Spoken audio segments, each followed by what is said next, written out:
Hello, it's Mick again from Creative Schools. This is a little training video about events and the calendars that appear on your website. So first of all, as we're logged in, we'll just go to the site and I'll show you where they will appear. So calendar will always appear at the bottom of your homepage, and it will be the next 5 events will appear here for the entire school. And someone can click on this button here and it will take them to the full calendar. Now a parent can subscribe to the calendar, so they've got different ways that they can, different calendars that they can subscribe them to, so just click on there and go through. There is a way of filtering the main calendar as well, which I'll show you here. And like with the news, when you can select different categories when you set it, with the calendars you can also set those categories as well, so it makes things a little bit more specific to the users when they come through. So if you've only got a child in year 2, you don't want to see all the news for years 1, 3, 4, 5 and 6 as well, just as an example.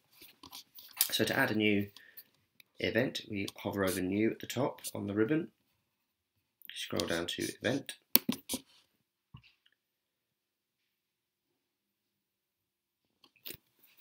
and similarly to the news, there are things that we definitely need to have on each one to make it work. So the first one we need is a title, and the next one is just to fill in this event date and time. So they're all fairly self-explanatory.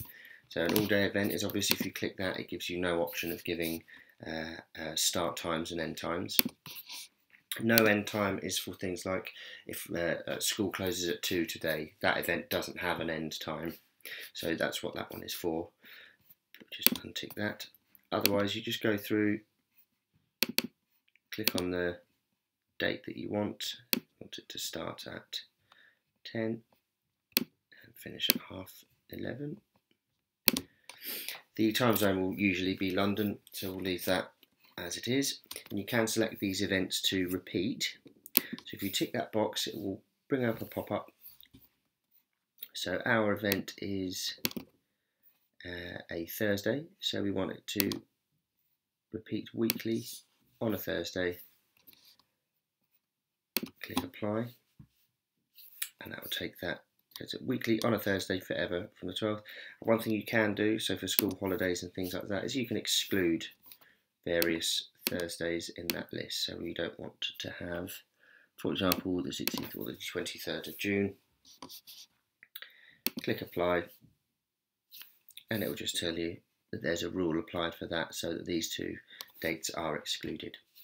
The next thing we definitely need are the categories. So we just want year 1 and school trips, for example, ticked on this one, so that it will show when people filter those calendars. And the other thing that you should do is just to give a little bit more information about that here, and you can just type that straight in.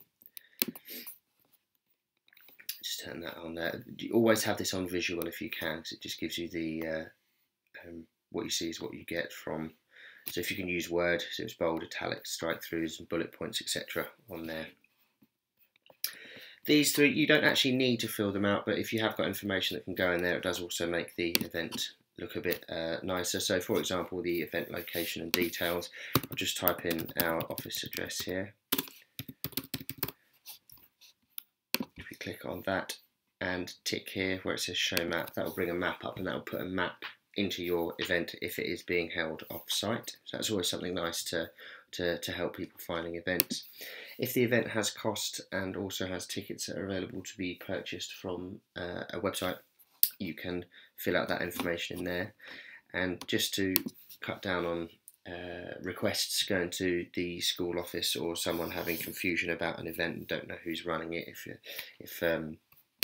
you just put in your name in here. Don't need to put, you can of course put your phone and email and a website if you need or want to, but just having your name in there means that the any queries that come through to the school office can be directed better. And the same with the news. You can save things as a draft, you can preview it, and if you want to password protect it or make it private, you can do that here, but I doubt you'll want to do that with events. and you can also publish immediately or select to publish it in the future or in the past by using the date picker. That's it for that one, so thank you very much.